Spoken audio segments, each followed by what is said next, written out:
Welcome to Franchise Killer, a podcast where we talk about movie franchises or wannabe franchises, review them film by film, and see where things went wrong. All right. So you went South African, I went Alien. I did Prawn. Alien. Noah did the Prawn, which I did that was good. absolutely nothing related to the movie. You said right, which is probably what we should do, but... No, she did a little pizzazz this time. She was like, we're right. That wasn't it. Oh, I was wrong. I didn't see any gesticulation involved. I was specifically doing the younger prawn. Oh, that was good. Yeah, I can tell. I'll do older Prawn. No, they sound the same. What did you call my mom? I won't say it again. Please don't. I'm Reese. Across from me we have, David. to his left, Irina. and to my right, Christopher Johnson. Christopher Johnson. Yeah. nice. I couldn't Great think of the save. names. You could have said Kubis. Kubis, also known as, Noah. and evicting little shrimp from the sea only to turn into one himself, we have... AJ. Oh, I like the way you phrased that. And the movie, of course, that we're talking about today, or tonight, whenever you may be listening, is District 9. A movie that came out in 2009, directed by Neill Blomkamp. It stars Charlotte Copley, I think I said his name right, Jason Cope, I think I said his name right, David James, I think I said his name right, Definitely. Maybe.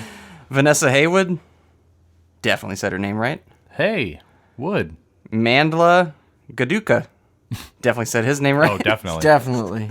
Yeah. Kenneth Nikosi, Eugene Kubanyua, Louis Minar, and William Allen Young. I just decided to really go for it and put all the names of everyone in this movie in here, even though there's a bunch of unrecognizable actors/actresses in this picture. But, you know, I like to make it a challenge for myself. Mm-hmm. The movie's written by Neill Blomkamp and Terry Tatchell. Did I say it was also directed by Neill Blomkamp? Yeah, probably. Or did I miss that? I think you said it. Okay, good. Just wanted to make sure. So yeah, Neill Blomkamp's first movie. He was kind of a special effects artist. Worked closely with Charlotte Copley on his show. I believe that's what y'all were saying, right? Everyone was. said Yeah, I had just kind of figured this out. Not really trying to, but I had been interested in, this main actor because I've only seen him in a few things. So I was wondering, what his actual filmography was. Just through looking at that, I found out that he did have a passion for acting, but he ran one of the few TV show companies in South Africa, so that was mostly what he did. And then Blomkamp actually worked for him when he was a teenager, or started working for him in that studio. And so I guess years down the line, his first movie, he was like, hey, would you act in this film? And he did. So Yeah. he's a really good actor. I'm actually surprised he's not in more. Yeah. And this movie came about in an odd way where Peter Jackson was like, I think this was fresh off of King Kong, and he was wanting to put together a Halo movie. He was a big fan of the Halo property. And Neill Blomkamp was someone he found to be a very exciting potential filmmaker for the job.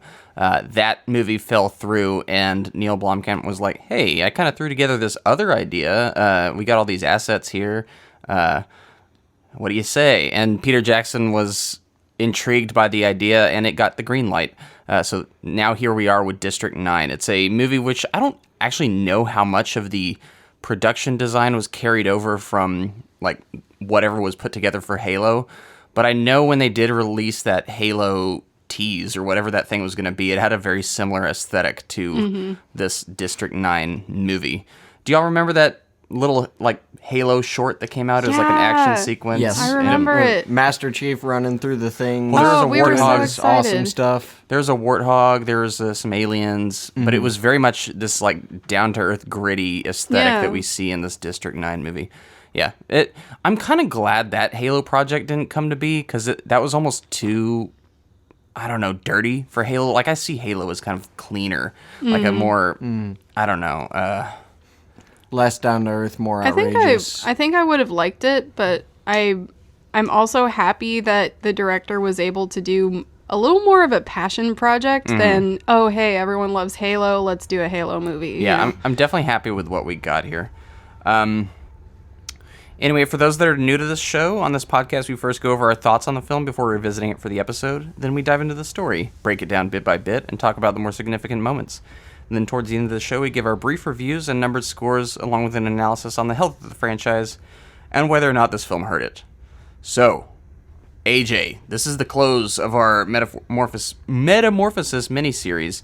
So I'm going to start with you. Had you seen District 9 before this viewing for this episode? Yes, I had, and thanks to you, really.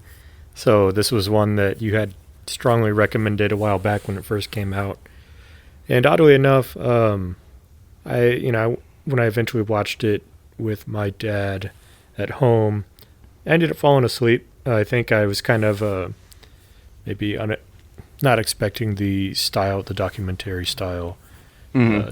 So it kind of put me off guard, and then, ended up not really watching the whole movie until much, much later, where I figured, hey, I need to watch this movie. So, Yeah. I guess not the brightest initial first impression of the movie, but ended up seeing it nevertheless.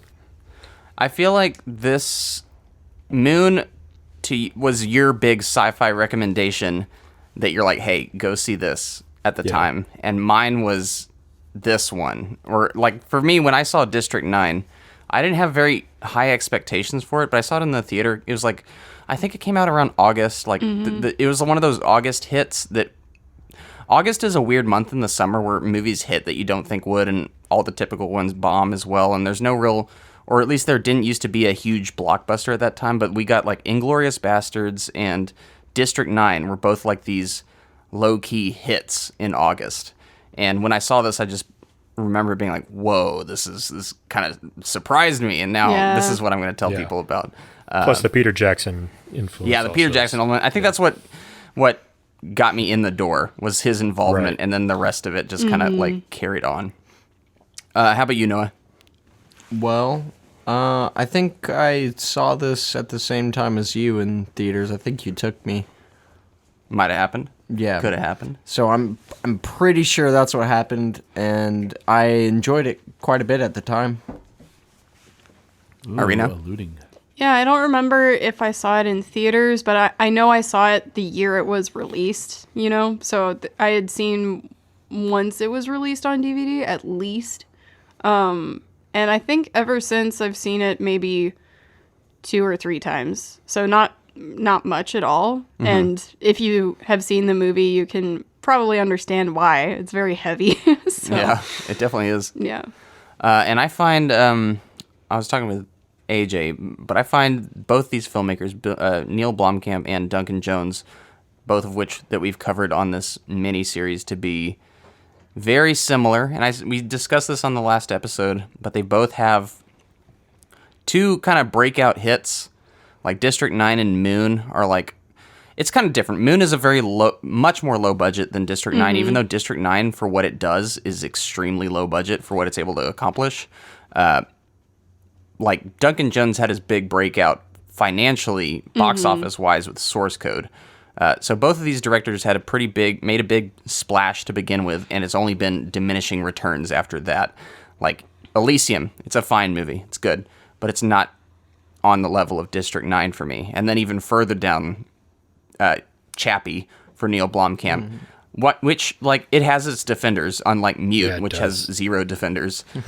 Mute. Yeah, there's at least some merit to Chappie, but that's where like the scales are kind of balanced, because like Neill Blomkamp never hits the low that Duncan Jones does, but Duncan Jones has 2 like high notes, like he like high level successes.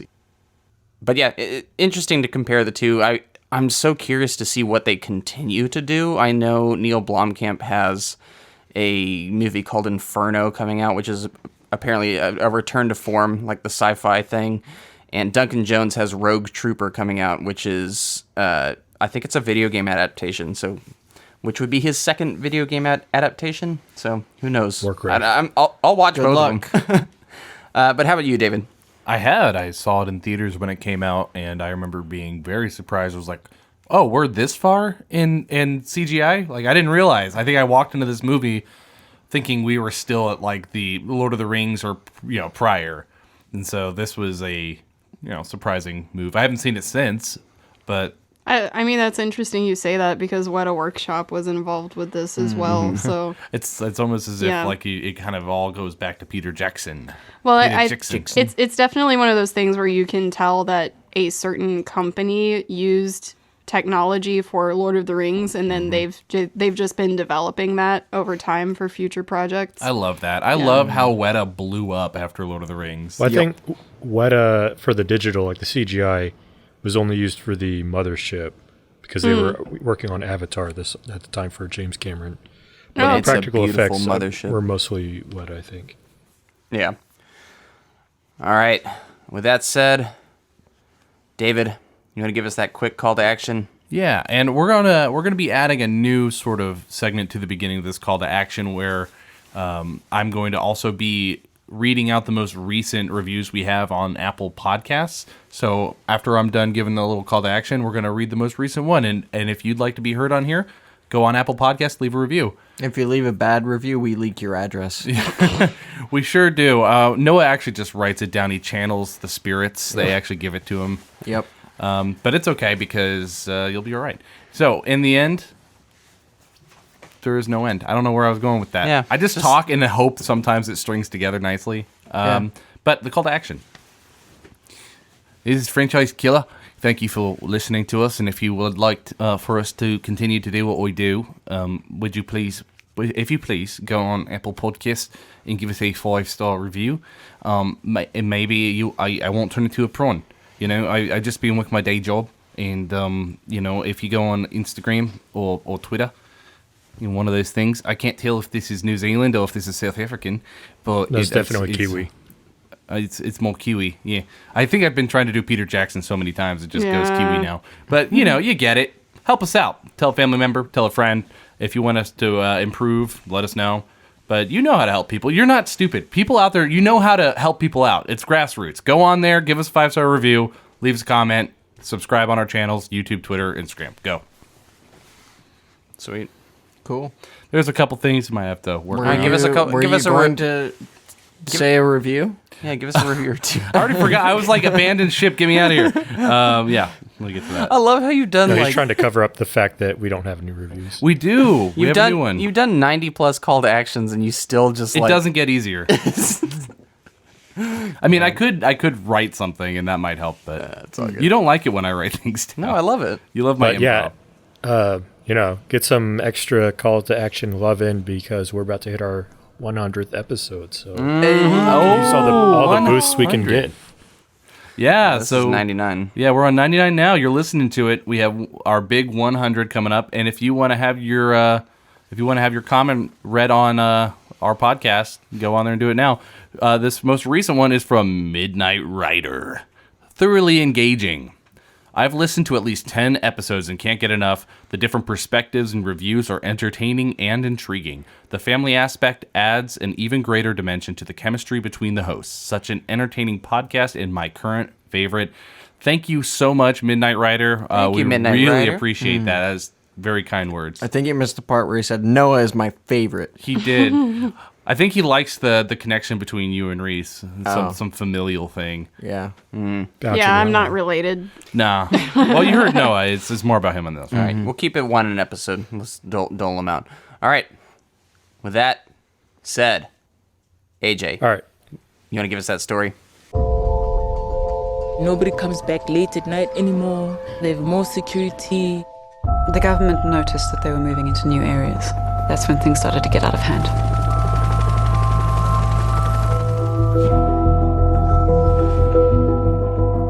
They don't belong here. They're spending so much money to keep them here when they could be spending it on other things. At least they're keeping them separate from us. A lot of bad things started to happen. They must just go. I don't know where they go. They must just go. We're at the breaking point. People are living in fear.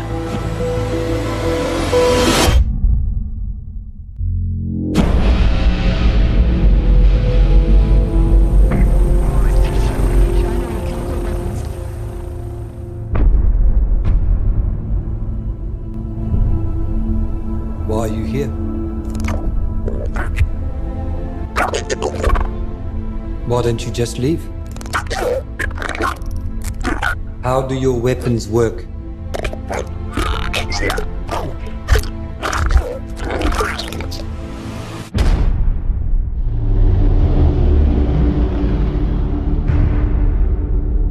I just want everyone watching this right now to learn from what has happened.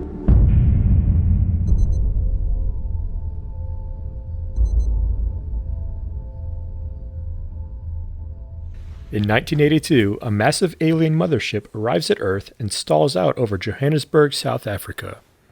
Human response eventually cut into the ship to find a weakened population of insect-like aliens. These prawns, as they come to be called, are confined to live in District 9, which devolves into a crime and hunger-plagued hovel, and tensions rise between the species. Multinational United, or MNU, steps in to superficially maintain order. They enact a forced eviction of all prawns from District 9 into a newly established but even more constrained space to be called District 10.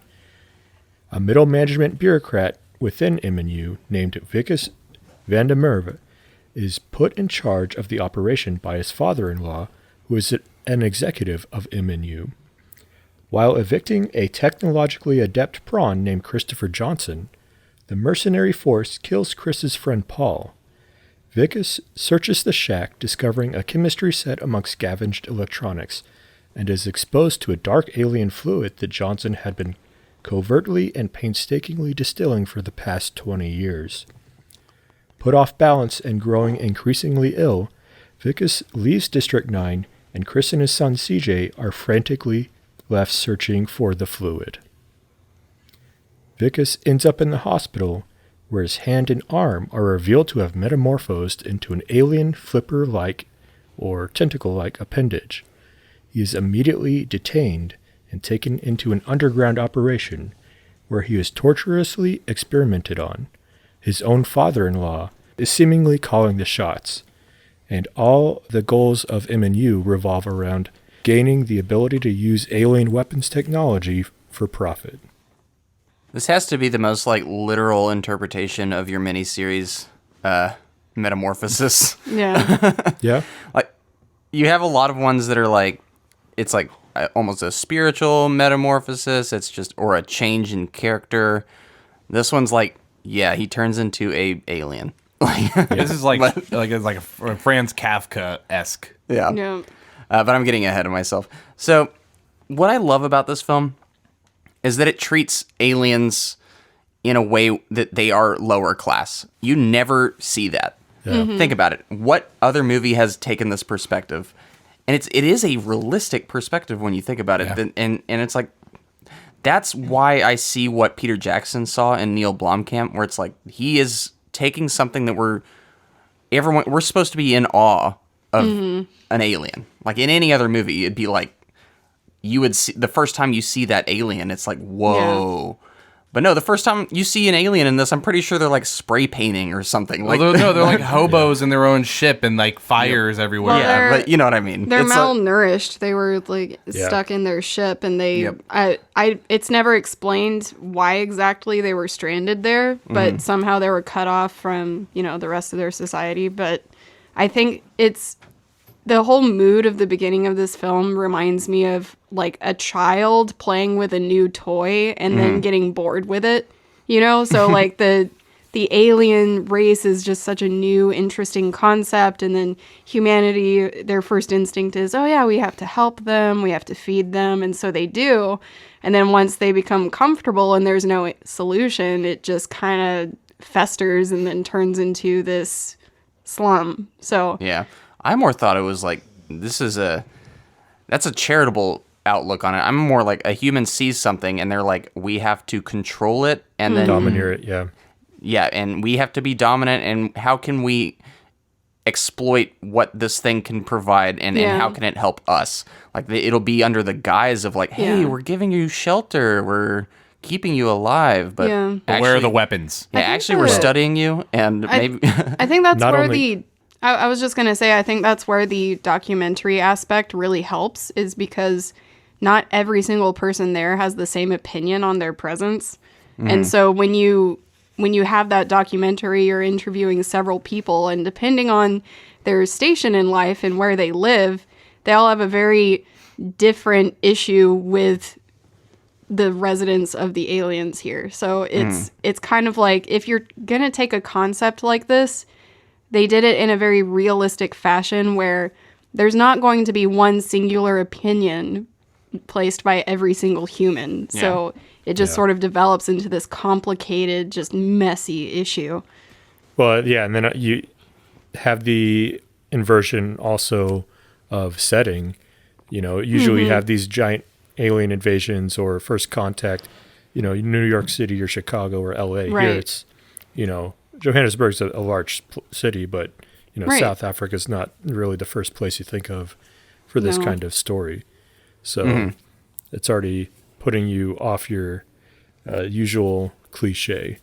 Yeah, and I think that ties together nicely because Blomkamp was from South Africa, and a lot of this that you're seeing with the District 9 camps and everything came from his personal experience growing up in South Africa with the apartheid and with, I think it was called District 6, which is a subsection they had for, I think, was it maybe Zimbabweans, don't get me, don't be mad at me if that's wrong, but they had a different section of Africans. They were kind of huddling into a group. There are just many refugee camps. Well, what's smart is you can graft this onto a lot of countries. It's it's a very widely identifiable issue, even though it's probably more concentrated in this area. Like when I watch this, I know exactly what he's trying to say. In terms of parallels to draw, and even the director himself actually impressed upon his production, cast and crew, that he wasn't, going to make, political statements. Yeah. And that's kind of the amazing thing is you can tell the story and it makes its own, statements because it's based on reality, really. And he's not, being preachy or didactic. He's just showing, kind of the human condition, through the eyes of non-humans.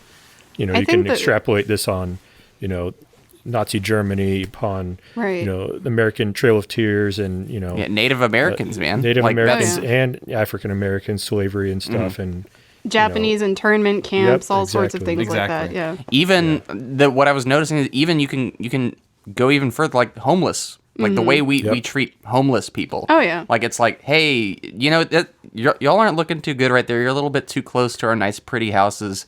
Hey, we set you up like at this great place over here. Yeah. If we could just get y'all out. Well, you know what else is crazy is that, I didn't know that he wasn't trying to make any political statement with this, but because it was tied to sort of personal experience, which inherently is going to have that baked in, I think right as they were filming this or releasing it, there was, I want to say, a massacre in that area in either District 6 or in the country where like a lot of refugees were killed, and it was this massive thing. So when it came out, everyone was coming to him like, wow, you're making a bold statement. He's like, I was an accident, guys. Yeah, it Total just accident. happened to be there.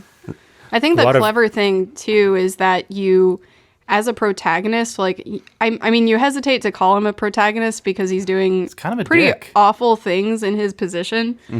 But it is very relatable to have someone of his stature that he's not like an incredibly rich, like running a business or anything. He feels like a middleman, and a lot of people are pretty much middlemen in whatever society they are. And I think just from our perspective, he's very relatable in a land where, like, this takes place in Nigeria, right? No, this takes place in South Africa. Johannesburg, that's right.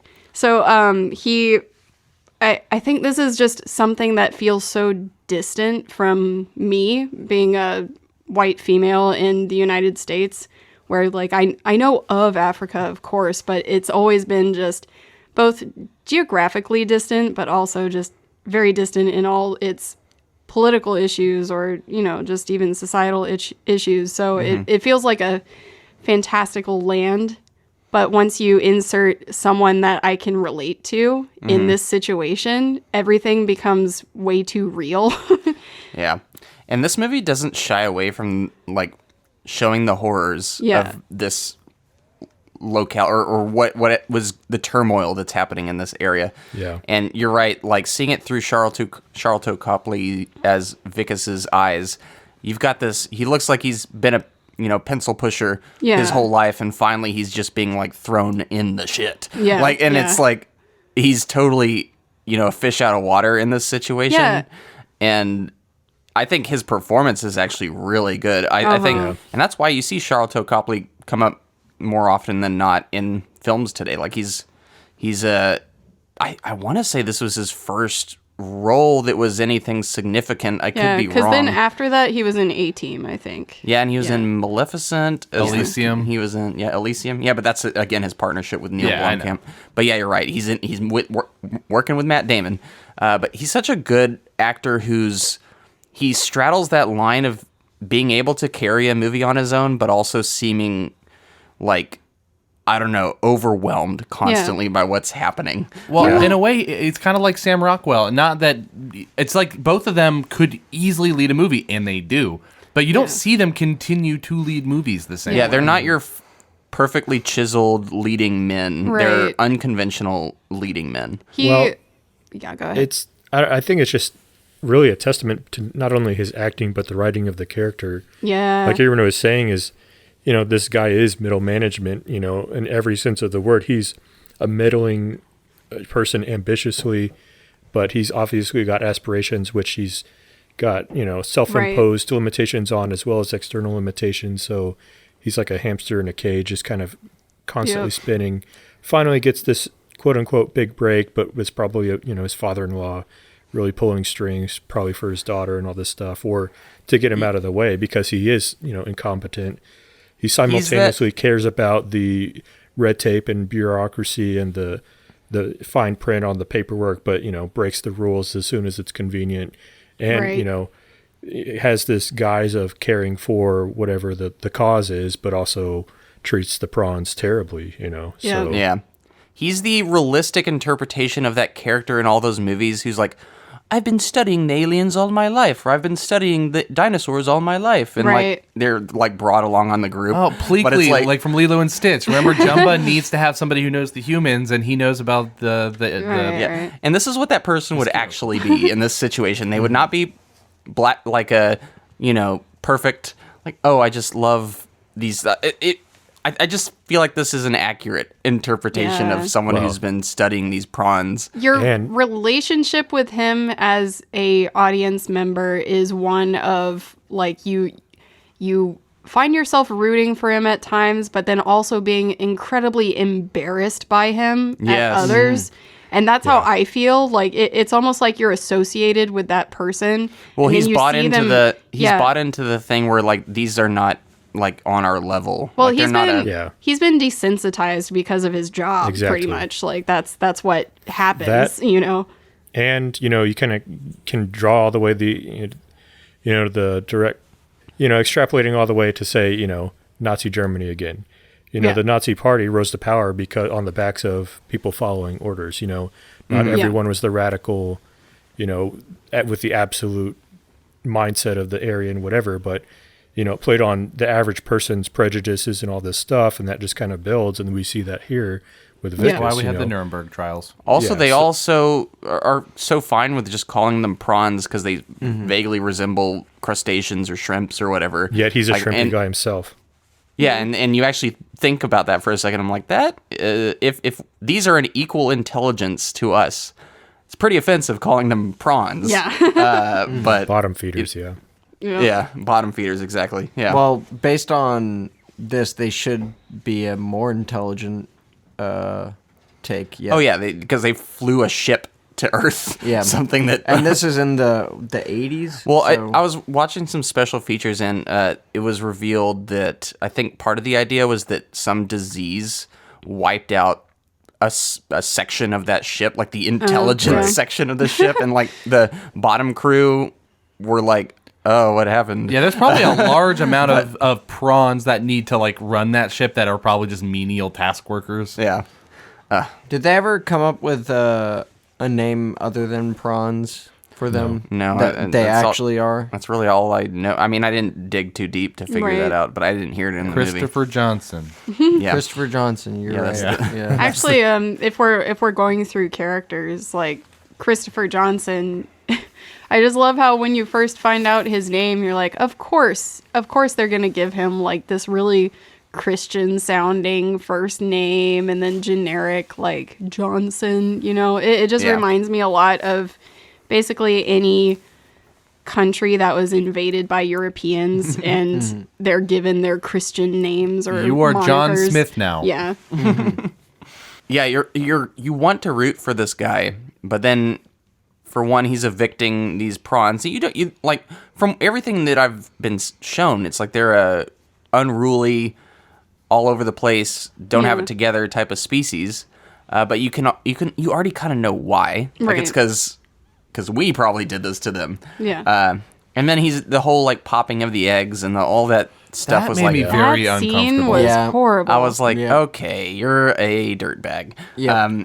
Well, again, desensitized by the job because he's had to do it like several times. So like and the thing that makes it so effective is that the person he's training for his position is hesitant to do it, you know? And also, he's partially trying to show off. Right.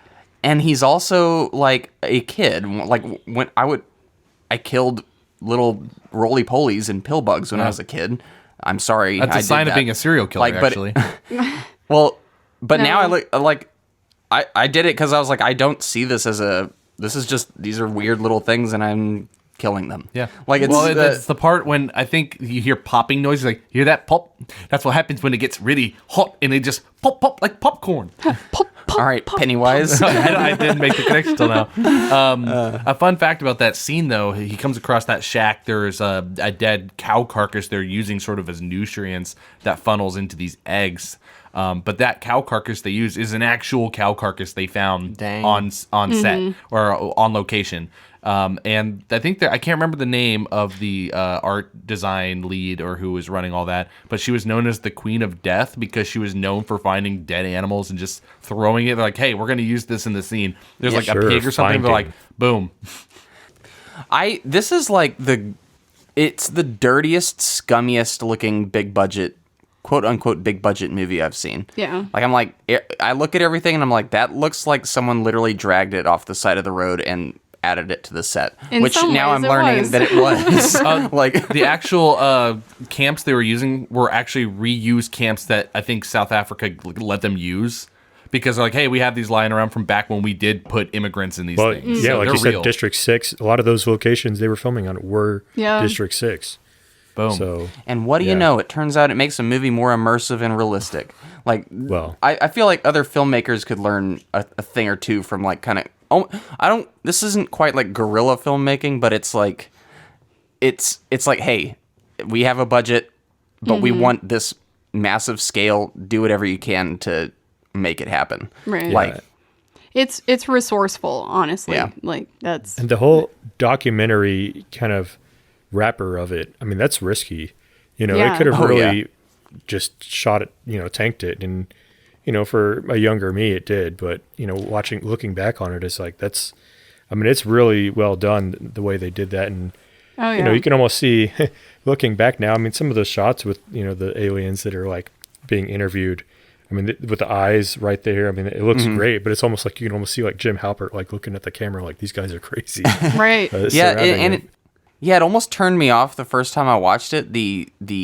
Just is the whole movie going to be like this? Is this like I didn't sign up for a found footage like documentary style movie? But then what it just slowly starts to do is just blend it with I don't know. It just slowly starts to become a real movie. Yeah. And I can't to this moment tell when the handoff happens. I think it's like it seems like at some point in the film, I was trying to like figure out when they cut it off. It flows really well, but it does seem like they only use the handheld cam in scenarios where it made sense that someone was filming it, you know? So like when he's on the operating table, basically there was someone documenting their process, and then it would switch to the handheld, but then it would go back to the cinematic like actual experience of the movie and story. Yeah. So it's I love the way they were able to incorporate that, and that's what I noticed too, was this was so different from anything I had seen before, and it was actually working. Yeah. The pass off, I think, is where he starts becoming more alien. Yeah. You while he's human, it's the found footage kind of, hey, come look at this, you know. And as he sheds the human side, he becomes I'm like this dark Steve Irwin kind of guy. Yeah. Well, the interesting thing is, even though they're not doing the found footage style the same way, a lot of, I want to say, the camera angles still kind of mirror it, where you're like, they take unique angles. They're showing it from behind something. They're showing it on, like, everything's moving quickly. It seemed like it blended together nicely because they kept the same style. So even though they're not doing the camera crew and it's a little bit nicer looking than the handheld cameras, they're showing the same angles and filming it in a similar fashion. So the pace really never suffered for it, really. Yeah. Yeah, I agree. Even cutting cutting to the parents and, the retrospective side of the interviews and stuff, like all the pace still flowed very well. Oh, yeah. The found footage, there is a little bit of awkwardness. It's almost like a little too fake sometimes. I don't know if fake's the right word. Some of the shaky cam was a little bit much. It's like what I mean is there's like it goes into it and it becomes a lot more immersive as you go through the movie. But at the beginning, there were just certain things that happened that were on found footage, and I was thinking, really? What I like, That's though, how it happened? what I do like about the beginning with the found footage, though, and it's something I had to appreciate on a rewatch, is that it's like setting it's Vickus is already gone. Like they're talking about him, like, oh, In he's retrospect, done. yeah. Yes. Like, and I'm like, oh, what happened? Like, Yeah. and it kind of sets up the intrigue of. It's where very direct foreshadowing. Before you get to meet the character. Yeah. So I do want to talk about the prawns a little bit more, and our main prawn and his little boy or girl or whatever. Johnson, it's a boy. Yeah. Okay. Really like the design of these things, and this is clearly like just I think this is Neill Blomkamp a lot, and just the people he works with, or whoever, like Peter Jackson said, hey, work with this person, because he has a lot of experience with special effects and doing all that, and he knows how to wield a smaller budget to greater success, and which this movie is one of the best examples of that. But I love the design of these things. They don't look slapped together like, hey, this is the first draft and all right, ship it. Like the prawns have such a, like, I could see these being living, breathing things on some planet. Like they make sense practically. There's not too many mandibles or weird extraneous things that don't make sense. It's like, yeah, I could see this thing existing somewhere. And yet, and what I do like too is I care about this thing. I mean, at first I don't, but 5 minutes in, I'm like, okay, I kind of like this. I kind of like this prawn and his little kid. I think the kid does a lot of help. Oh, yeah. Or helps a lot, and just like, okay, yeah, I want these to survive. And once they do start partnering up, it's kind of cool. I don't know if we're there yet, though. He kind of gets infected first, doesn't he? Yeah. Yeah, he does. Kind of. Yeah, so we talked about, him meeting him and then confiscating the canister of fluid, and then he gets sprayed. So I think we ended where he goes to the hospital and gets carted off. Right. So we're Yeah. under to So- that point. He loses a fingernail. He's obviously affected by this canister, and he's super hungry, starts bleeding on a burger or whatever, black stuff from his nose.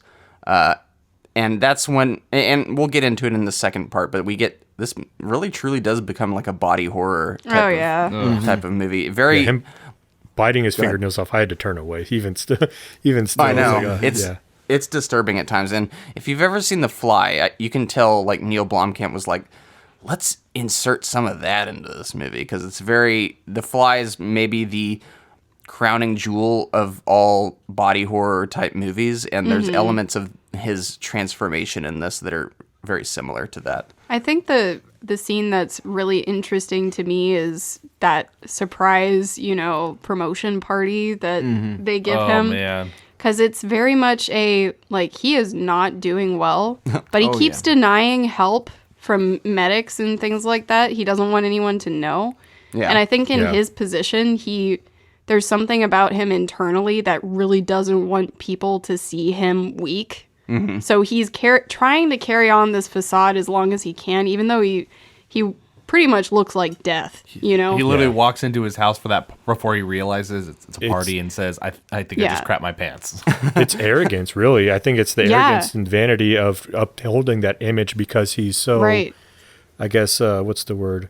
Insecure about it, because he knows that, or he suspects that he may not be worth the position he's in, really. Yeah, this is supposed to be his first day back from the big job. Like, he doesn't want to come across like, oh, I failed, right, or I'm weak, or anything like that. It's like, no, I gotta keep my head up, look tough to the people, look successful, be the hero coming back from a long day's work. Oh yeah, you definitely very early on get the impression that he's a coward that's been given a title, and he's kind of acting like a tough guy, but everyone else who is really a tough guy just pushes him around still. Like, it's how he treats, his replacement, that he's training with the body armor, the vest. He's like, oh, you don't need one, but he'll still cling to the one he's wearing.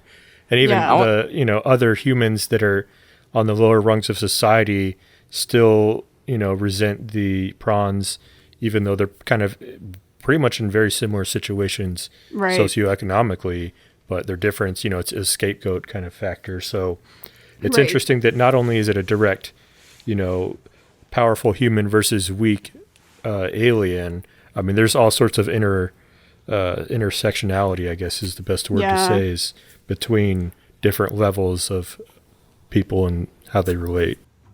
Yeah.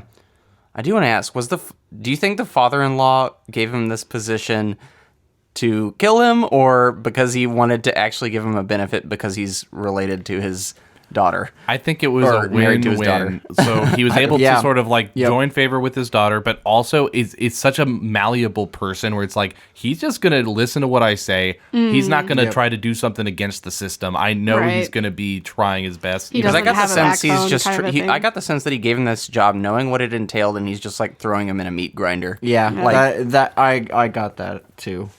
It's so all of you that have seen Lost, did you guys get the Penny and Desmond connection with I did. Charles Whitmer. I didn't Desmond and his well, not his father-in-law, but Penny's father. I didn't think about it, but now that you said it, I totally got that. I could not stop thinking of that guy every time the villain would show up. She has very Penny vibes too. Yeah. All right. Do you want to do the second part of that story? Vicus manages to escape, though deranged, and finds his wife and human society turned against him. He takes shelter in District 9, eventually crossing paths again with Christopher Johnson. Chris realizes Vicus must have taken his fluid canister, which turns out to be precious fuel that would allow a return to the mothership and then back to their homeworld, and eventually a rescue operation of the alien species. Chris allies himself with Vicus, telling him he can cure him if he helps recover the fuel canister. After obtaining weapons from the dangerous human gang within District 9, the pair force their way into the lab where Vicus was being held captive. They successfully recover the fuel, but Christopher, having witnessed the desecration of his captured kin, reneges on his deal with Vicus. However, Vicus steals the dropship with CJ aboard, leaving Christopher to face the MNU mercenaries. The dropship is quickly shot down by anti-aircraft missiles, and the Nigerian gang joins the fray to obtain the alien weaponry. A captured Vicus manages to pilot an alien mecha suit, battling to save Christopher and CJ, and allows them to reach the mothership. The mothership leaves Earth, with Vicus fated to complete his metamorphosis into a prawn as the rest of humanity speculates on the events. So the Christopher Johnson was going to be back in 3 years. I'm going to say his metamorphosis seems kind of like a one-way trip. I feel like once you turn into one of those bugs, There's not really much going back. I don't think you're gonna turn back into a human. I mean, if you look at the process, he's losing teeth, he's losing nails. You can't gonna just have to grow those all grow back. that back and also shed a skin. like turning into or a literal bug something. creature was already like a big pill to swallow for me. Like Yeah. in terms of how this actually being a thing that could happen, Especially since it's just fuel. yeah. But turning back, that's like Somehow. that's a whole different story. I feel like. Alien fuel. Getting there, I can help you with. Getting back, that's your concern. I do kind of like this like tenuous partnership that they share though, where it's like he needs the canister and Vicus needs to not be a prawn. Yeah. So they decide to work together and eventually start to kind of see that there's literally a line with the kit where it's like we are the same or whatever, and that's That was cute. Yeah, He it was like cute. putting his arm up. yeah, and so it starts to the movie actually starts to get a little bit of a heart, Really? you know, and What allows Vicus to sympathize, and even after,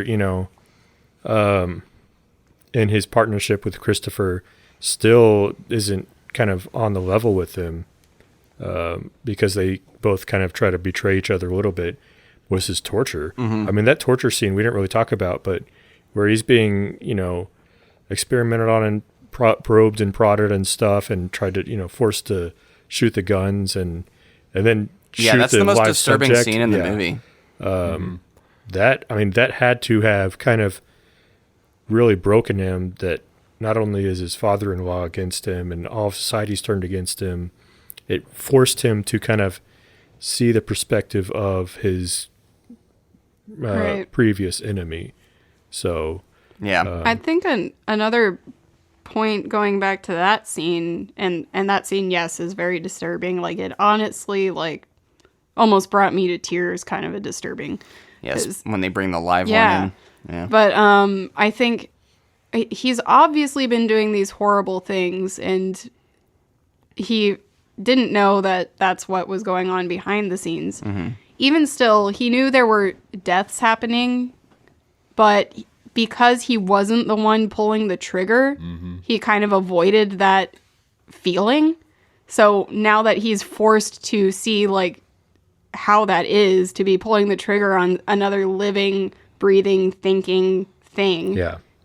I think that finally just like broke the mirror in his Where he head. can't- you know? Especially when they're treating him not as a human Right. the way he was not treating Right. them as human. Before he was literally I think hiding what behind a happens with- badge, and now he's like Yeah. fully exposed and just vulnerable. And I think a lot of people can relate to that, where your country's at war with another country, but it's so distant from you, and you're like, I don't agree with war, but it's necessary. You're not the one actually in the trenches fighting and having to take a life. So once you're forced into that situation, you realize that there is blood on your hands to some degree, because you weren't. Yeah. I mean, he kind of tips his hand that, yes, he's not completely innocent. Ignorance isn't bliss. He was hiding behind this badge, but he even told, Christopher and CJ later, when they're like, okay, the fuel's lost, we're just going to have to move. And he's like, no, you don't want to go to Right. District 10. It's honestly worse than here. Like, he knew that. Yeah. There wasn't any guise of, Yeah. or he wasn't tricking himself into believing this is for their betterment, this is for Yeah. the good of them. It's like he knew. He's just getting yeah. a job done. Yeah. Yep. The whole scene where he is being forced to kill and shoot weapons and stuff, the unveiling of the behind the scenes of what they're actually motivated by becomes very apparent there, and it really does make you realize that sometimes there's a little bit more going on behind the scenes when you're going into war, and in this case it's weaponry, and it gives off the sort of, I know we brought up before, the Nazi-esque Joseph Mengele sort of scientists who are corrupted. They have the knowledge and they're using it for evil. So you see people who, like, there's a guy in this who looks like he's just a scientist or a doctor, and you're like, you're evil. Yeah, I'm like glad- he's ignoring his calls for help. He's just like, he's prodding him with things that electrocute him. They're like, huh, interesting. And like, it's a Well, that's it's the pursuit of Yeah, exactly. Pursuit of that, and I'm glad you brought that up because that's a very good point. There's not even any kind of pretense about it. They're not saying, "Oh, this is for the greater good. Yes, sacrifice this one guy.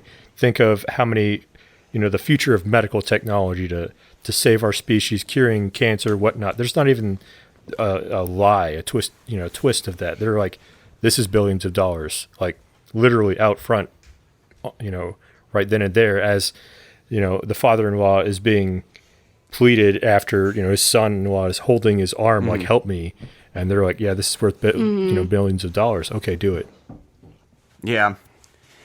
Yeah, so now we're at the part where, Vicus escapes the facility, meets up with Christopher Johnson. It sounds so funny calling him Christopher Johnson, but I'll keep doing it. They decided to infiltrate the facility once more because that's where the black canister is that was originally procured from their location. They need it to power the spaceship.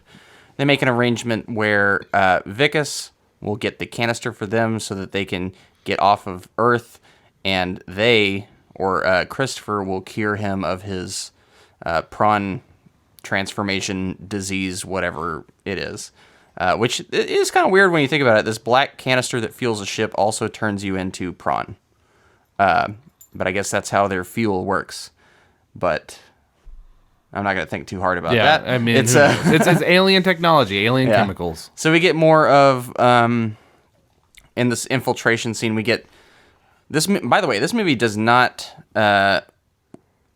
take lightly its R rating. Like, it uses it. It really wields that R rating. There's a lot of violence, a lot of kind of cool weaponry, I feel like, that just... A lot of people Halo literally weapons. exploding... people exploding like water balloons a lot in this movie. And I'm here for it. And we get a lot of that in this action sequence here. And a lot of also the horrors of the experimentations the humans have been doing on the prawns.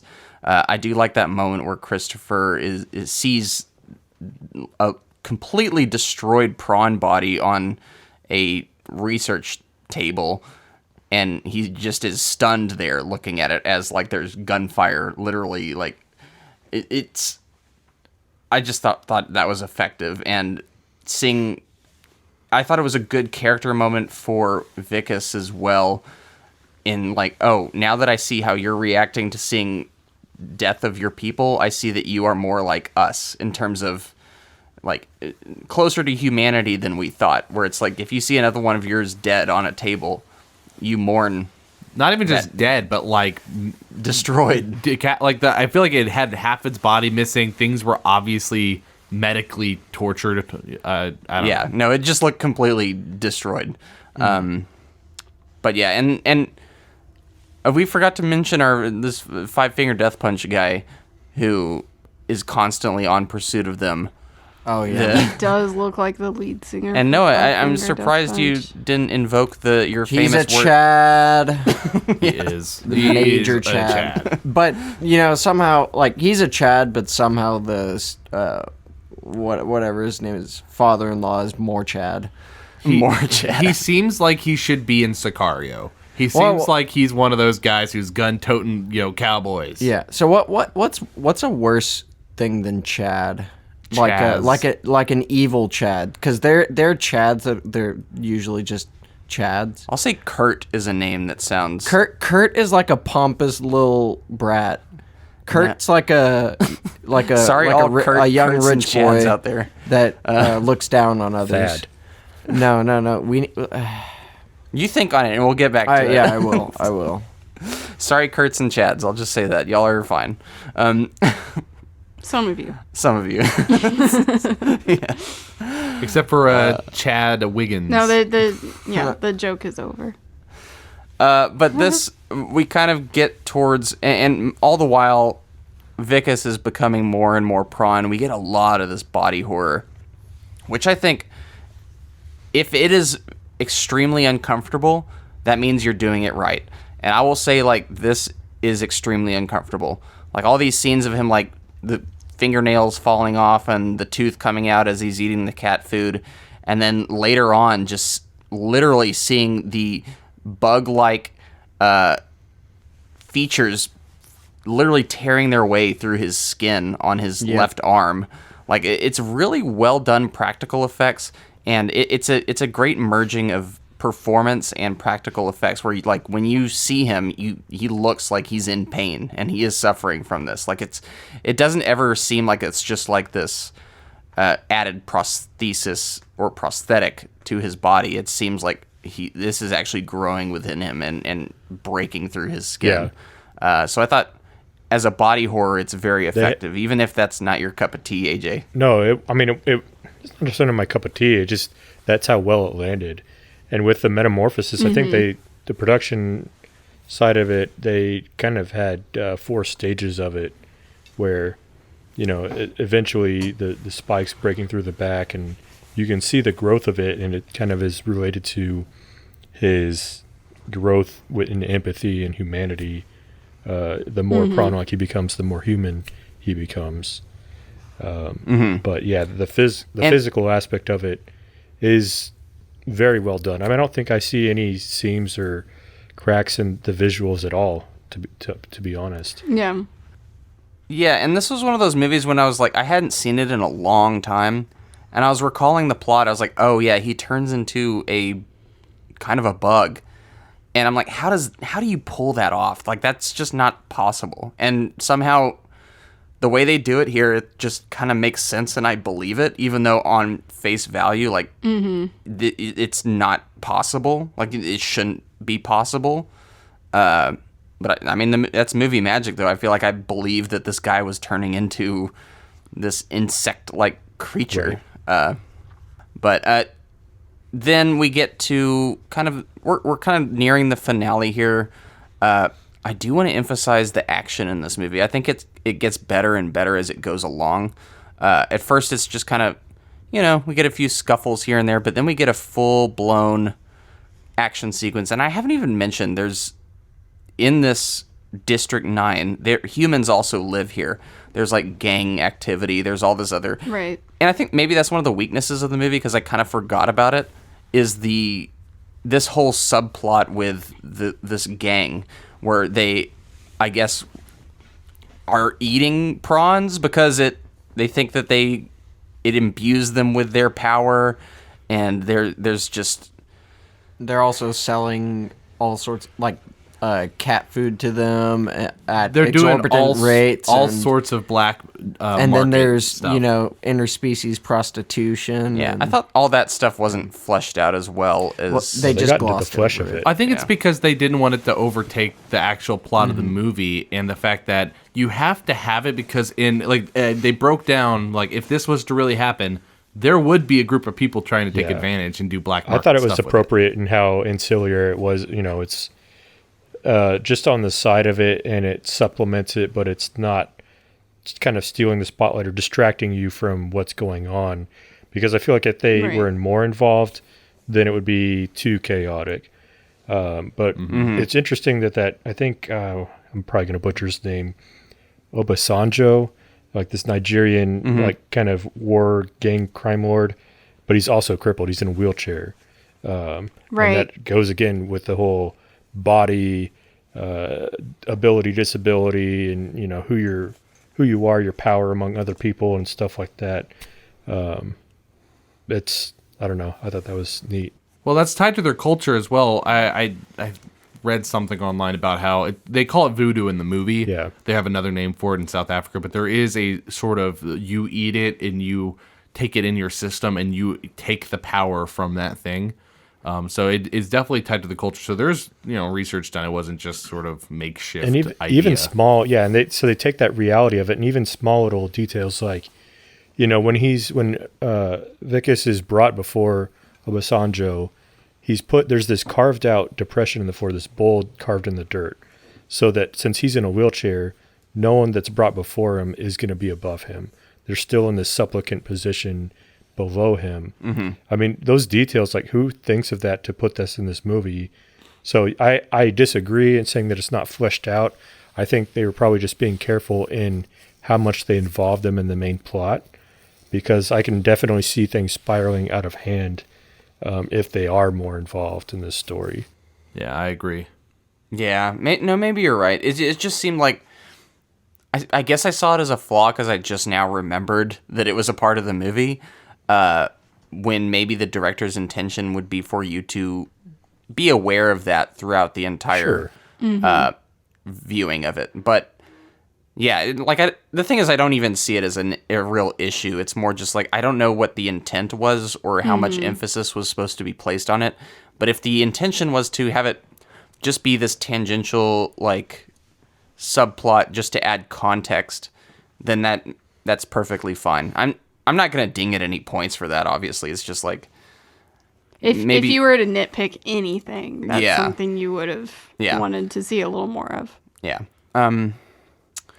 Yeah, but we get into this is when the movie becomes kind of action heavy. We get a big once these gang members are taken out, we really get lots of explosions, lots of blood, lots of violence. Gundam Wing. Sorry, what? Gundam Wing, the mecha suit. Yeah. I thought their special effects and practical effects were amazing, except for the blood and gore. The blood and gore just looked really fake to me. Wait, what part? Whenever they're blasting the troops away and they just explode. I loved it. No. It's okay. The is okay. Okay. It's more just the way it looks is not. I guess it real. depends. Like if it was human guns, you're right. They would not do that. It looks like no. It looks like goo and not like human matter. My issue was it just didn't look like there was enough human matter. Like when That's he's what I'm exploding saying. a couple of these people, I'm like, was that person just filled with air and That's a little what bit I'm of saying. like? No, the guts go everywhere else, but the I do blood think stays right in place. There was one explosion that looked like they had put a bomb inside a watermelon. Yeah, it's the guy, the sniper guy in the tower. You know exactly or whatever. the one I'm talking about. Is that the one that splattered It's directly? literally on a the water camera lens? balloon. It does seem like they took a Tarantino approach. I remember Tarantino talking about how if you really did shoot somebody the way you see in movies, it wouldn't be very theatrical. Right. So you kind of you have to go 3, 4, 5 times more. Yeah, but than you'd think. This one is really steeped in the grunge, and they Yeah. get a lot of their grunge aspects accurate, or not accurate, but it looks lived in. It Yeah. looks really well placed, and then you have the blood and guts, and that is not believable. You don't know how I think anti-gravity. 75% of it It looks didn't great. really stand out to me, but Yeah, I think it mostly looks great. There's the occasional sequences though where it's okay. Yeah, that wasn't like it's less real, but it doesn't really break you from So reality. speaking And for me, of it did. grunge, and I don't know if this is intentional because a lot of these alien weapons were originally for the Halo movie, if I recall correctly. Some of them were almost too clean and white, so they didn't really get the grunge on them. So I didn't know if that was just kind of like an Easter egg, because I know that at some point there was a Xbox in the background and stuff, kind of little Easter eggs. I didn't notice about that, the but Halo that's connection. interesting. So I don't know if that might be an aspect. Yeah, it's some of the stuff the grunge affected and apply to everything. Yeah, I wouldn't have been surprised to see a warthog drive right through a scene. It would. It does make me curious about possible sequels, and maybe supposing that things aren't all grunge on or nasty and grimy on wherever they came from. It could be that they just got dirtied as they were on Earth or as they were starving and all of that. So you might have a way different looking version of their species just due to external means. Yeah, we're really picking on Nirvana here. We're talking about all this grunge and Kurtz being Chads and stuff, and maybe the next one should take place in Seattle or Portland. But now we are kind of at the finale here. Five Finger Death Punch has made his way onto the scene. I think that's Kubis. Yeah, Kubis is the character's name. I didn't put. Yeah, he's just designed to be hated. We have Vicus kind of taken the cowardly out when Christopher Johnson is basically captured and on the verge of being dispatched. But then we get our hero moment. He's like, you know what? I'm listening to this guy over my radio, and you know what? I'm going to turn around and save this guy. Because for once he feels bad about the way things have turned out, and he comes running back into the scene. It's So cool. Just to see him wreck shop in this, as Mecha AJ said, suit. just Gundam robot suit. Just looks so cool. And I love that one shot with him, like when he's kind of on the ground and the truck is driving towards him and he just like punches it up into the air and it flips over him. Like, wow. Neill Blomkamp even has a good grasp on like action choreography. Like, and this is the best part to say this. This movie only cost $30 million. Dang. $30 million. That's crazy. For what this movie looks like, that is insane.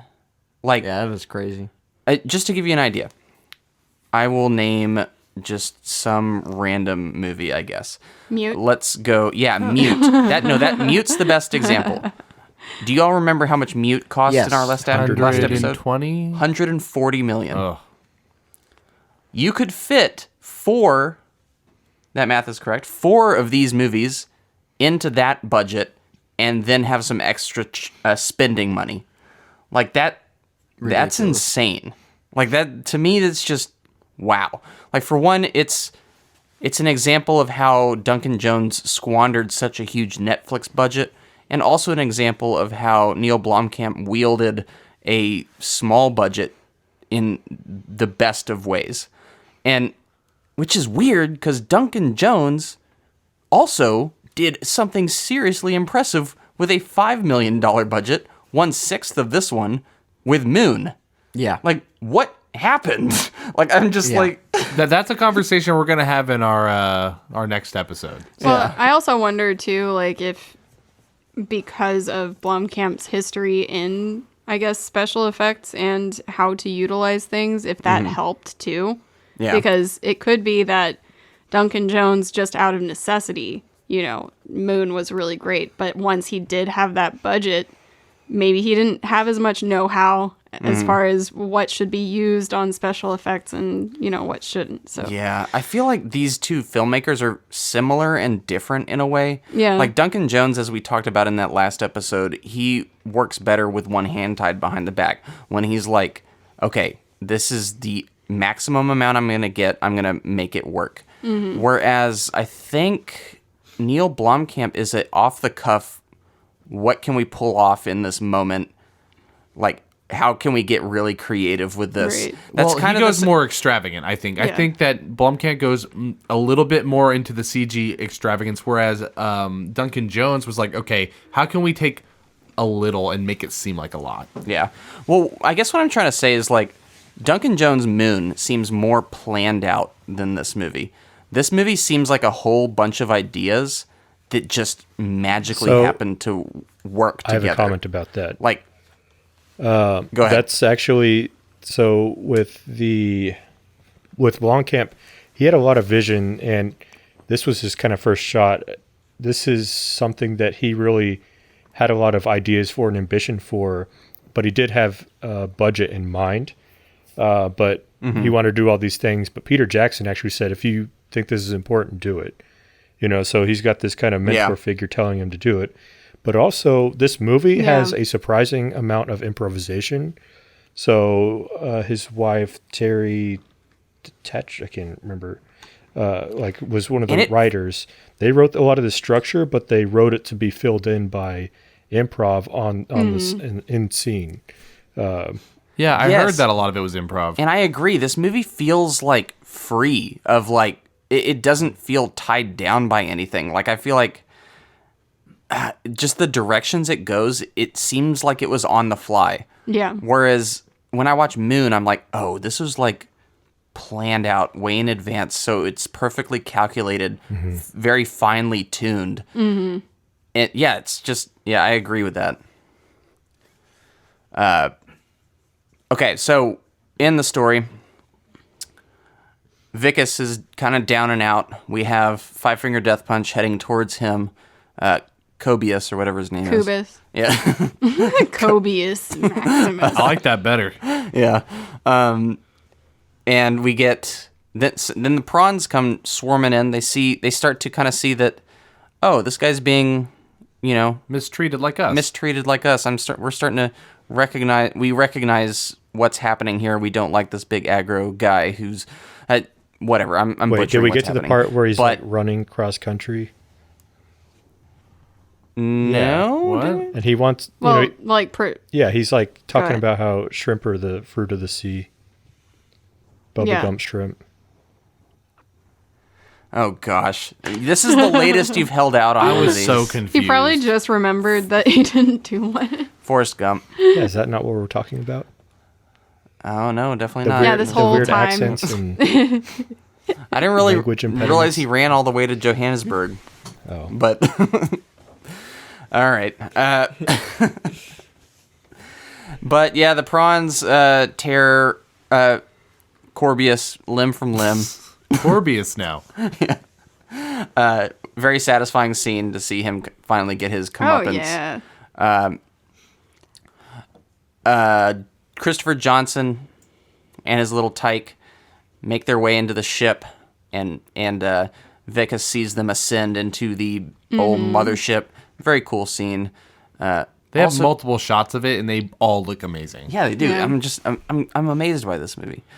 And then we kind of cut to more documentary footage of people kind of referring to Vickers in the past tense, like he's gone.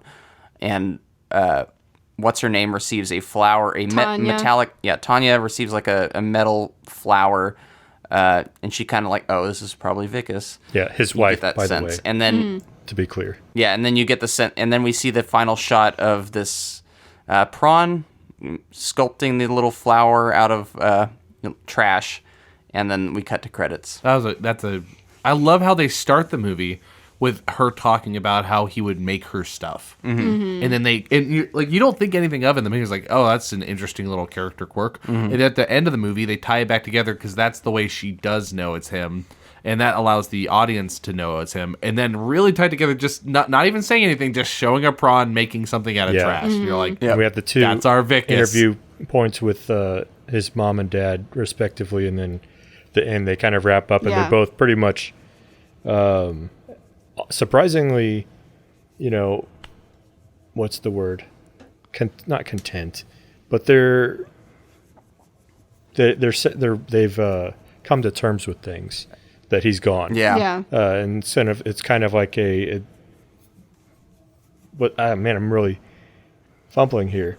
They're almost like kind of spiritually on the same page as him, like he's resigned to his fate, and that's how Right. it is, and almost for the best because there's And- that growth. And even though it seems like such a long shot that in 3 years, like Christopher Johnson's going to come back and everything's all going to be good, despite how much of a long shot that is, you kind of end this movie on a bit of a positive note, Yeah. where it's like, maybe everything will be okay in the end, Or at except least for the fact, that Christopher is going to try. Yeah. But then you get I think it might actually be the last scene is that, oh, now the aliens have been moved to District 10 and there's 2.5 million of them and they're growing. Yeah.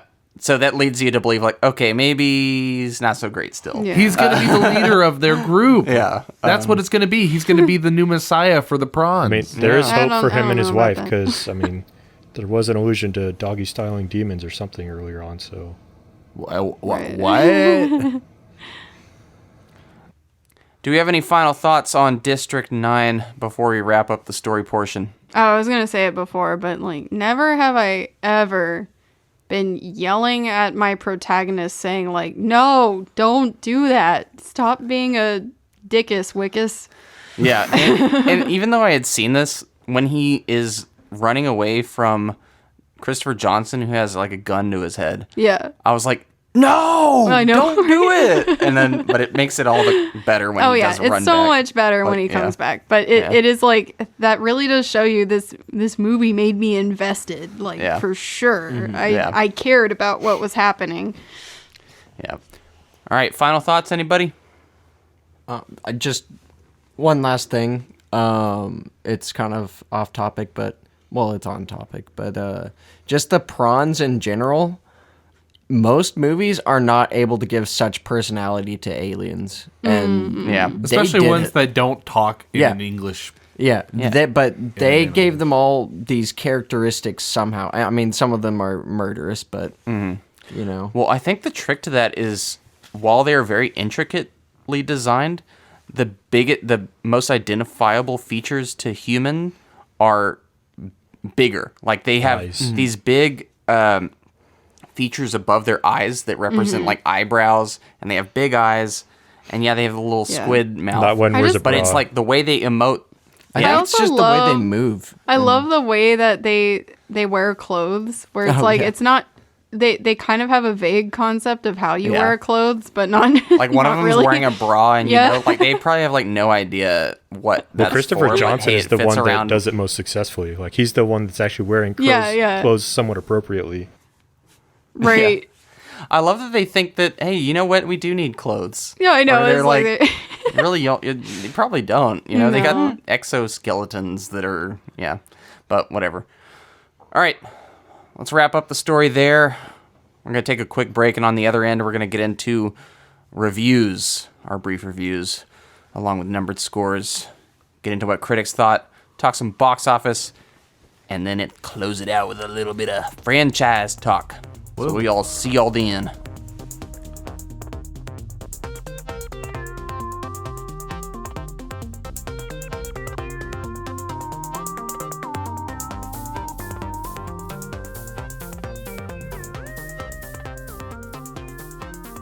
Welcome back.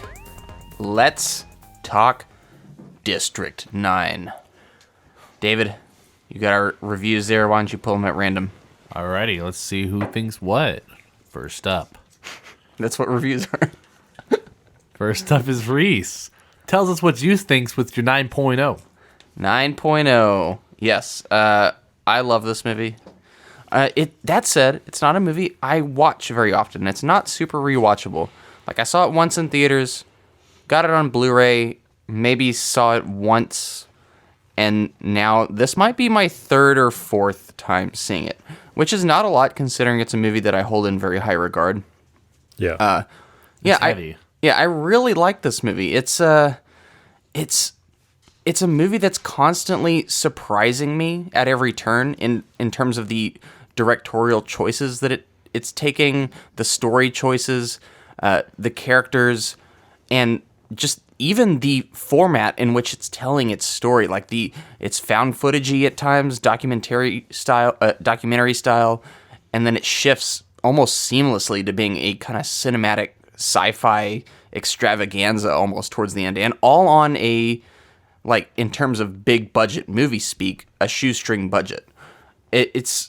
This is the type of filmmaking that I like to see, because the filmmaker seems hungry, and he's like, just throw all of my great ideas out there, like just try to make them all work together. It's and I can't, I'm at a loss for words because I don't really know how to encompass all of this movie into a cohesive review, but I just really, this is the type of dystopian sci-fi that I enjoy, and I think it poses a lot of interesting ideas that are worth thinking about, and it manages to be, I don't know, entertaining at the same time without getting way too heady or way too heavy with any of it. So I like this movie, and it just saddens me that this filmmaker hasn't gone on to do even bigger and better things, because I think, like, this, much like Moon, is what you would expect from... It's like when you look at Ridley Scott, where it's like he started off doing Duel and then Alien and then Blade Runner. Like, this would be one of those three, and then, wow, he really went on to have a great filmography. Whereas these are just like, this is that first great movie, you know, the one that you're known for. I want to see more of those. Maybe he will. But really like District 9. I'm glad to see that it's held up. I hadn't seen it in a long time, so I was kind of concerned that it would go down in my estimate, or like my estimation of it would go down upon rewatching. So just happy to see that it's still great. 9 out of 10. Go ahead. All right. That was one of my not great reviews, but well, thank you for letting people know. Yeah. All right. Next up is Noah with an 8.0. Yeah, I think it's a really good movie. I mean, low. Huh? Come on, let him get his review. Yeah, I'm just joking. Yeah, I really like this movie. I really like the aesthetic. I love the aliens, the prawns. I love the acting. Other than that, I think just I might have had it like take a little longer and sit through it a little more in certain scenes. Like the beginning could have been a little longer. The you could have events take their time, like him devolving or evolving, or and they did have a is. longer sequence for that. They cut it out of the final. Yeah, I would have liked to have seen a little more of that. A little more of each character, so that so that it affects you more as you go through the story. Like I would have liked to know a bit more about the father-in-law, his wife, or his parents, or that kind of thing. That way it would hit even more home his plight, even though he is kind of a scumbag. But that said, I think it's a really cool take.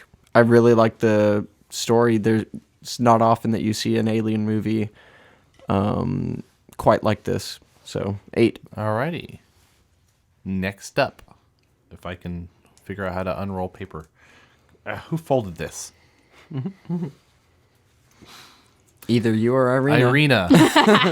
With a 10. Yeah. Oh, wow. I can't express enough how much I love this movie. And I was concerned that watching this again for our podcast, my opinion would diminish. But in fact, it improved, actually.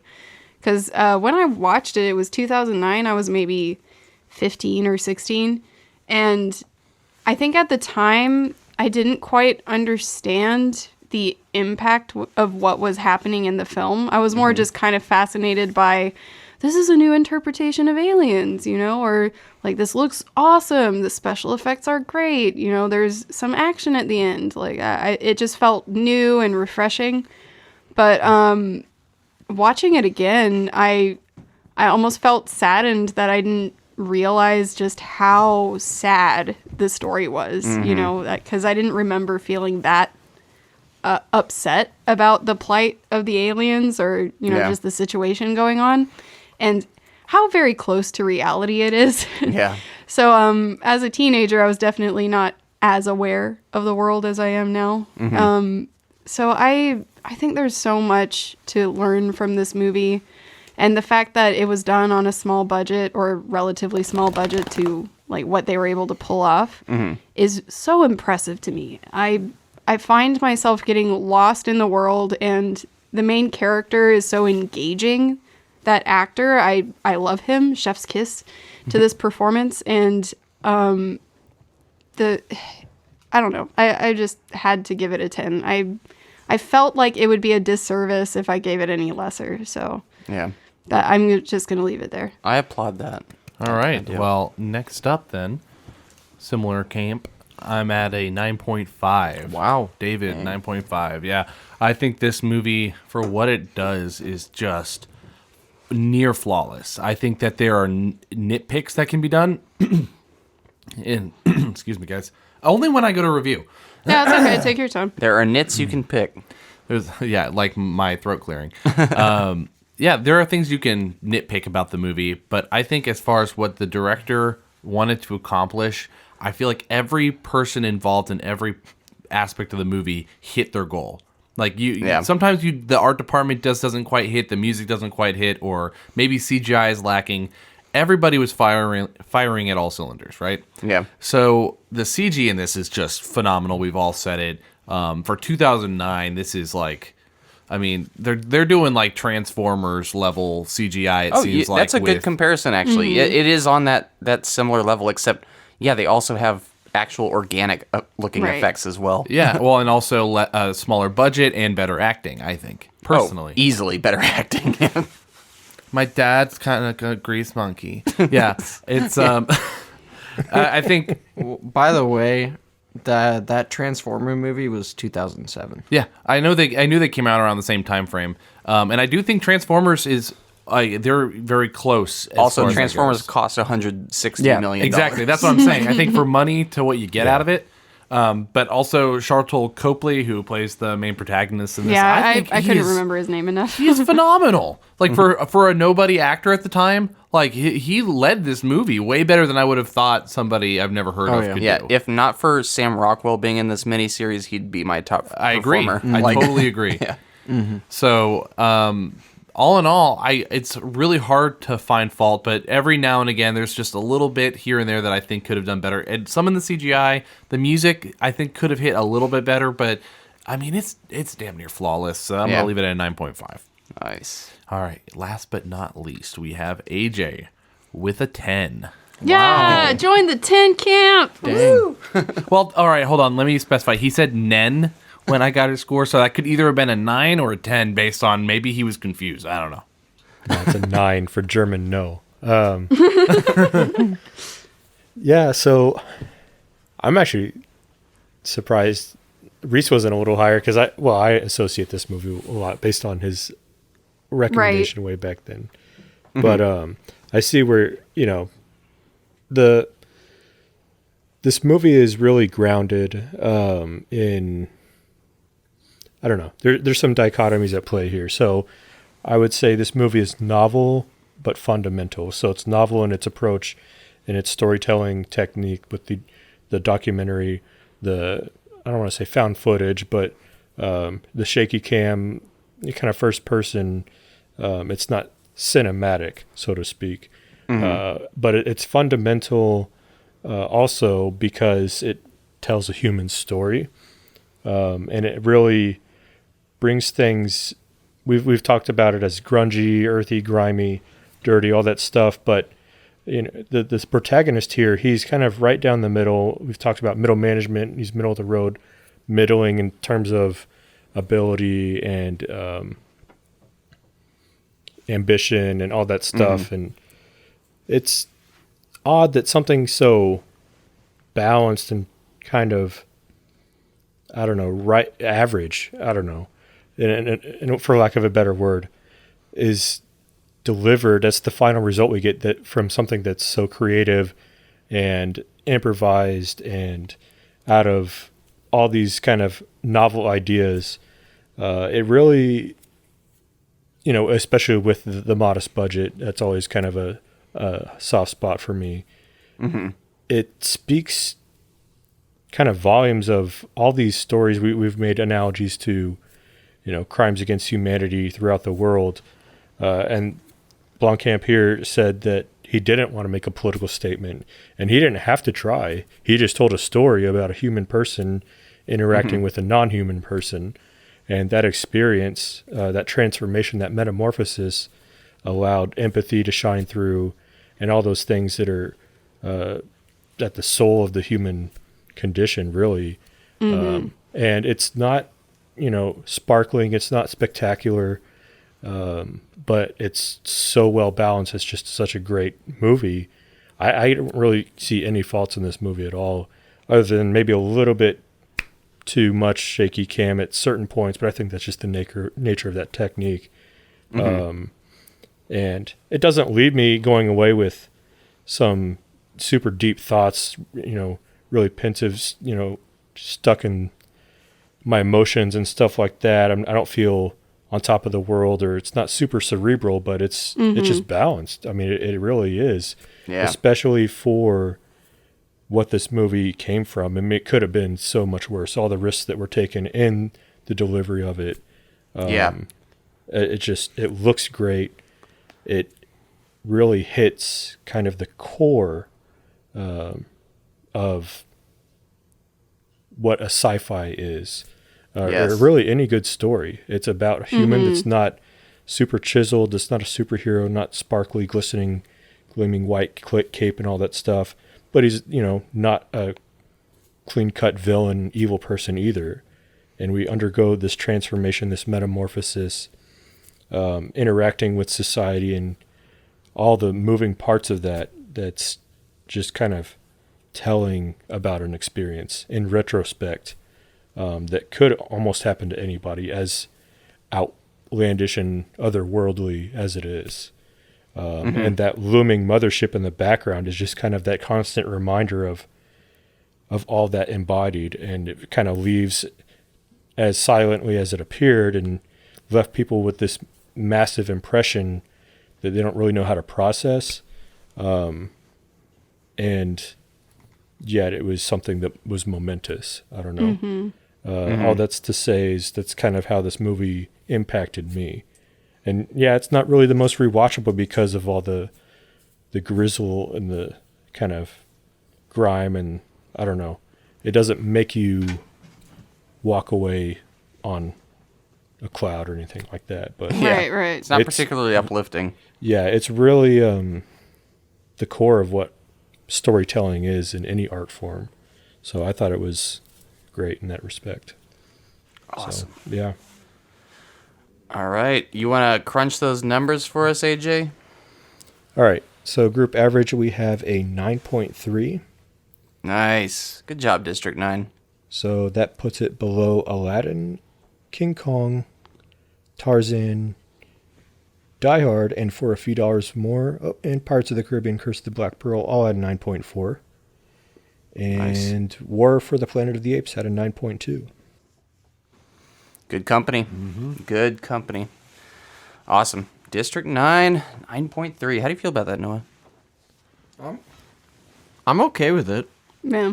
I like the movie. I'm just joking. Every now and again, certain movies just don't hit people the same way. I know. No, that. I I totally was agree. just saying that I enjoyed Moon more. Yeah. It's It just is a kind of personal taste. Weird how when we get to the 8s through the 10s, we all kind of start to clump together, but something like an 8 compared to a 10 when you're in this group feels like a huge difference when It's kind of really like me with King it's Kong. still really good company. And actually, I want to clarify. I hold Moon and District 9 on very similar levels, but for totally different Yeah, reasons. it's almost like a one-act For, like- play versus, some Yeah, other exactly. form of art. Yeah. Moon, if Sam Rockwell's performance doesn't work, it falls apart. It is very performance art. Like, this is, like, there's such different exercises. Whereas District 9, it's multifaceted. Everything kind of has to work for it to work. And fortunately, against all odds, it does. But, yeah. All right, we can move on. All right. What did critics think of District 9? Rotten Tomatoes. This movie has a 90% on Rotten Tomatoes with an 82% from audiences. On Metacritic, it has an 81 out of 100 and a 8.1 from audiences. And on IMDb, it has a 7.9. It's a lot lower than I would have expected. On which one? Overall? All of them, honestly. I think but I mean, like it's not bad still, but just taking into account how hard it is to break into the 8s on IMDb, 7.9 is super respectable. 81 on Metacritic indicates universal acclaim, and which, like, 81 doesn't sound like universal acclaim, but that's what they say it is. And 90% on Rotten Tomatoes. These are good reviews. Yeah. Like, I am gonna. No, they are. Yeah. I kind of expected a little higher, but that's okay. I'm sorry. Whatever. The movie released wide on August 14th in 2009. Also playing in theaters at the time were G.I. Joe, The Rise of Cobra, The Time Traveler's Wife, Julie and Julia, G-Force, that awesome hamster movie. Oh my gosh. Yeah, I love that movie. And The Goods, Live Hard, Sell Hard. That's Wait, That's that Jeremy Piven. Like, this is when he was trying to, like, maybe lead movies, and it just never worked. What's his name again? Jeremy Piven? I don't know. It sounds like he didn't make it. I mean, you'd know him if you looked him up. You wouldn't recognize his face. David's doing it in real time. Let's see if I know who Jeremy Make noises while he looks up. is. Who is this guy? You don't know who that is? You don't recognize him at all? Hold on. Let me just, like, scroll. What are the... I don't know... Oh, he was in Spy Kids 4. Hey, show me. You should recognize this let me face. see. I do not. There's a fourth Spy Kids? I didn't know that either until I looked on here. Whoa. I don't... All right, that's fine. We'll move on. Yeah, nobody knows I'm sorry. this guy. Yeah, I I'm have sorry, no idea Jeremy. who that is. All right. Hawk Down's probably oh, he's in Heat. Yeah. Okay, got it. The movie was budgeted at an astonishing $30 million. What did this movie make worldwide? wide. 20 million. This is gonna be this is a hard one. We'll start with, since David thinks it's a hard one, I'm going to start with David. Oh, man. It's like when you see it and you know that Peter Jackson's behind it, you just think that it has to make money. I do remember them like throwing that name out there. Hey, Peter Jackson, back to this. I will say kind of Peter a thing. Jackson was also behind Mortal Engines, and that was a massive bomb. Yeah, but that was after this. So Point is, I think his weight should have carried more. And I remember seeing this around when it came out. Are you calling him fat? Hey, he lost some weight. He always fluctuates. Just guess, Just David. like me. God. 70 million. Worldwide? I was actually going to guess that. 72 million. All right, Irina. I'm going to go higher. Dang it. I'm going to go 100. 100. Oh. Hundy. AJ. 180. 180. Noah. I'm gonna go for a cool low 69. Oh, come million. on. Wow, nice. AJ's closest. Dang, so it got pretty Movie high. did 211 Oh, million. wow. See, Okay. I was hoping for that. No, but the thing is, I remember a lot of people liking it, but I didn't know like how far that spread. I will say I gave a hint early on in the episode. I said this was an August hit where weird movies tend to... some weird movies tend to be successes. A hit for 30 million could be like Yeah, pretty low 120. still. But AJ was closest. Good job, AJ. Yay. 211 million. Big success, especially off of that budget. Like this is... And releasing in August. well, where's my sequel? I don't know. We'll talk about that in a second. it's in the bin like the Halo movie. Yeah, but it almost seemed like this movie was being put in the dumping ground of August, where it's like, okay, where do we put this thing? What do we do with this movie that doesn't have any, it's not a reliable IP, it's a new concept, low budget, unproven filmmaker. Yes, there's the Peter Jackson factor. Let's just throw it there in August. I do think it had a pretty good marketing push. Yeah. Like I do remember a lot of trailers for this Me too. movie. I They had Yeah. signs and stuff and like call campaigns and all sorts of I stuff. remember that. Yeah. Yeah. So yeah, it had exposure, and I think that definitely did help it. And also, just like Yeah, the name Peter Jackson carried too. this is one of those cases where you ask a random passerby about District 9, and they'd be more likely to say it's a Peter Jackson movie than any other director, just because his name is bigger than Neill Blomkamp's on the poster. It's just one of those cases. But yeah, it did pretty well for itself.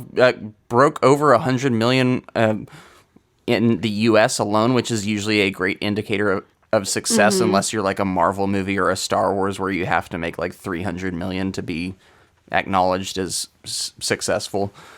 So yeah, definitely impressive. And yeah, it is weird that we don't have a District 10 yet. Yeah, but we have Clifford the Big Red Dog. Thank you.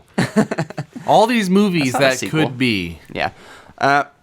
So the reason for that is there's two different reasons why we have not had a District 10 yet.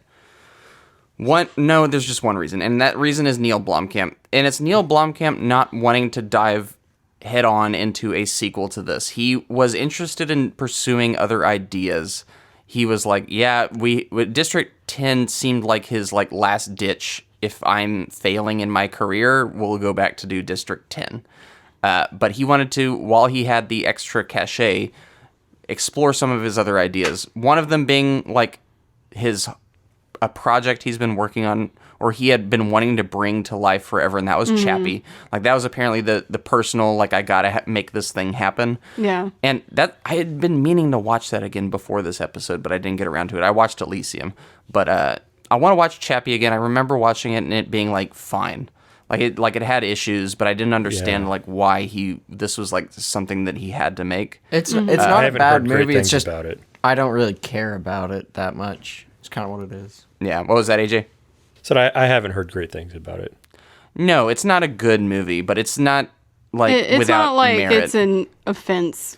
Yeah, and he wanted to make Elysium too. That was kind of his big budget, his foray into big budget movies. And having seen that movie just today, actually before this episode, it looks really good. Like from it's got a bigger budget, but he knows how to use a big budget, and Matt Damon does a pretty good job. I remember liking it, but it didn't have the same lasting impact that District 9 did for me. I will say, and as it has the best grenade to face explosion that I've ever seen. Like, it is like, that is actually what happens to a person when they're hit by a grenade. Mm-hmm. Like, it's so visceral and disturbingly violent. Like, now I gotta see it. I didn't know, but now I gotta see it. Yeah, it's just for the grenade to the face. It's literally like, it looks like if you had gone to some channel that you're not supposed to see and you saw like war violence. Yeah. That is what happens to a person's face when it's hit by a grenade. Ooh. Like, that's what it looks like. That's the biggest thing I take away from that movie, though. So maybe that's not like the greatest. But like, I know they don't. His movies that he made, the ones you mentioned, aren't in the same universe, but I do remember them being described as stylistically a trilogy. All three of them look like they take place in exactly the same world. So it's, I think style-wise, you could consider them kind of like existing in the same universe. Yeah, but he kind of wanted to... Go ahead. Just a random question. Did Elysium and Edge of Tomorrow, Live, Die, Repeat, whatever it is called now, did they re-release like the same time? They might have been around the same time. Yeah, because for some reason I always like conflate those two movies in the... They're very different. Edge of Tomorrow's much better. Yeah, and I've seen that one, and I know they're different now, but for some reason I always like had them crossed in my mind a little bit. Yeah, they might have been the same year. I'd have to check my facts. Kind of I think similar to The Illusionist and then The Prestige. Yeah, I think they were released at the same time-ish. Yeah, it's weird how movies do that, but yeah, Neill Blomkamp wanted to kind of do his own thing. He most recently directed a horror movie that came out that wasn't very well received called Demonic, I think. Yeah. And finally, just I think February of this year, or past year, he was like, okay, active development is beginning on District 10. They're working on the script right now. It's very far from a sure thing. Mm-hmm. Like, I don't know. I'd put its odds at coming out at like 50-50. Yeah. Because I think he has another project coming out before then, as I mentioned earlier, called like Inferno, kind of a return to form to his sci-fi roots.